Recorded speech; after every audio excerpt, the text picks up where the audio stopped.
No trabalho, nem todos os dias são de paz.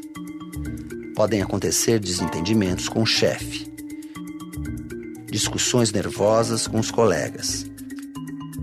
São conflitos pontuais, que de uma maneira ou de outra acabam encontrando solução. Mas há casos em que os conflitos vão além. As agressões se tornam intencionais e passam a fazer parte da rotina. São atitudes que podem atingir apenas um trabalhador ou todo o grupo. Causam um estado de humilhação permanente, afetam a dignidade das pessoas, desrespeitam o trabalhador. Essas situações são consideradas pela lei como assédio moral.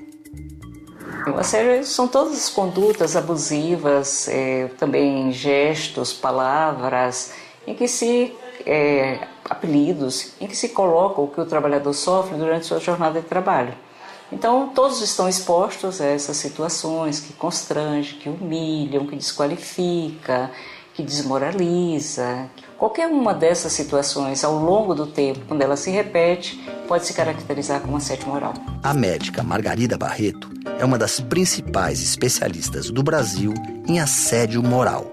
Para sua tese de doutorado, entrevistou por questionário 150 mil trabalhadores de todo o país e descobriu que 23% tinham histórias de assédio moral. Tem um abuso de poder, tem uma prepotência na forma de gerir e todo o assédio moral, mesmo quando ele acontece entre o Antônio e a Maria, entre a Lúcia e Cristina, ele é um assédio que tem sua origem na organização de trabalho.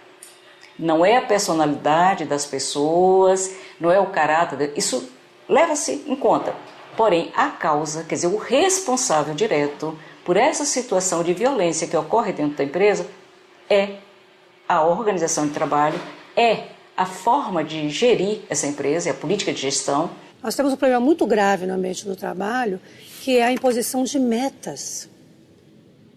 Metas quase impossíveis do trabalhador cumprir sem adoecer. Uma prática que vai causar um constrangimento muito grande para o trabalhador, um sofrimento muito grande, porque ele vai ter que trabalhar 10, 12, 14 horas por dia, e ele vai sair dali sempre achando que ele não fez o suficiente. Então ele vai carregar aquele sentimento de culpa para casa, para as relações sociais que ele tiver, minando essas relações familiares e sociais. A história de Walter Gildo da Silva mostra como a cultura das empresas pode levar a situações de assédio. Operário experiente, Walter está afastado do trabalho. Mas a partir do momento que você vê soco na mesa, você vê supervisor gritando dentro da sala com 20, 30 trabalhadores, que na verdade são tudo pai de família e não saiu de casa para ir brincar na fábrica, né? Eu acho que isso aí sintetiza bem, né? Então, conforme fica usando palavras assim de baixo calão, fica ameaçando demitir, fica ameaçando remanejar, eu acho que pegando essa linha, eu acho que já sai da cobrança natural para uma cobrança assim, onde passa a atacar a integridade moral e intelectual dos trabalhadores, né? É porque o chefe também que grita, ele pode gritar porque ele está sendo pressionado lá de cima e ele vai repercutir, ele vai ter que descontar em alguém. Então, nós temos muito esse problema em setores mais simples, em que as pessoas são mais simples também, e que elas não têm a quem recorrer, que elas nem percebem, então elas são humilhadas, e aquilo parece que é assim, mas ela pode ser humilhada. Afinal de contas, é só um servente. Afinal de contas, é só alguém dentro da hierarquia da empresa que está no patamar mais baixo, como se aquela pessoa tivesse deixado de ser um ser humano. Isso também é muito grave. Walter chegou a tentar conversar com os superiores. Não foi ouvido. Resolveu, então, procurar apoio do sindicato de sua categoria. A empresa reagiu. Tiraram todas as minhas funções. Eu hoje lá na empresa, aquilo que era confiado a mim, isso tudo eles delegaram para outras pessoas, né? Como se fosse para mim ficar lá dentro de forma obsoleta, né? Como se eu estivesse sobrando, né? Para mim não ter nenhuma função, para mim, eu acho que também já é um ataque também, porque se você percebe que o seu serviço já não é importante, você vai ficar ali fazendo o quê então? Walter está processando a empresa. Tem como provas depoimentos do ex-supervisor e até e-mails. Com o processo, espera mudar essa situação. Espero que pelo menos seja um diminuidor de tudo isso, né? Pelo menos ela, se não pare, pelo menos ela retroceda um pouco e passe a respeitar mais, né, os direitos dos trabalhadores. O assédio moral acontece no mundo todo.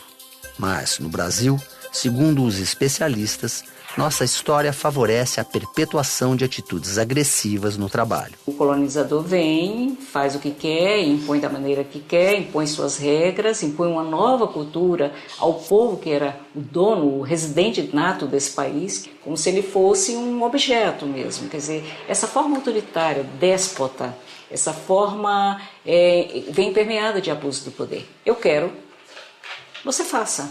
Eu mando, você obedece. Isso, obviamente, que atravessa a nossa sociedade, mesmo quando você diz, mas isso tem vários séculos, sim, e atravessa a nossa sociedade. Agora, isto não dá o direito, de novo, uma relação entre empregador e trabalhador, a ver o uso dessas práticas de uma forma sistemática e até naturalizadas.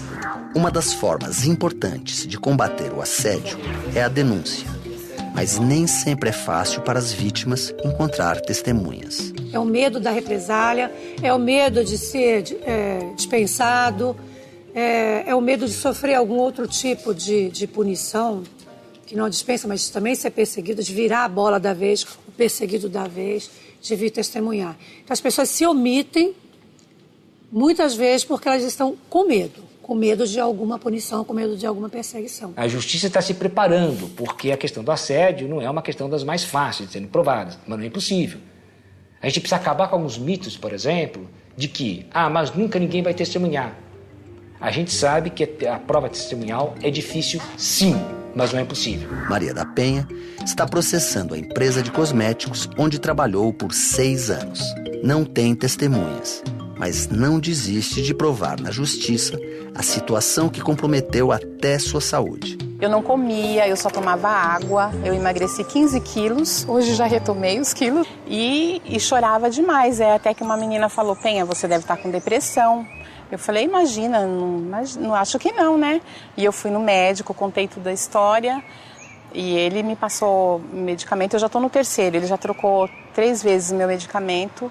Espero que esse agora dê certo, né? A pessoa pode ter um quadro depressivo, ansioso, síndrome do pânico, o transtorno de estresse pós-traumático, porque o ambiente se torna um ambiente traumático, então a pessoa teme voltar ao ambiente de trabalho, teme passar na rua onde ela trabalha, ou ir até a porta da empresa para entregar um documento sequer, ou buscar a cesta básica.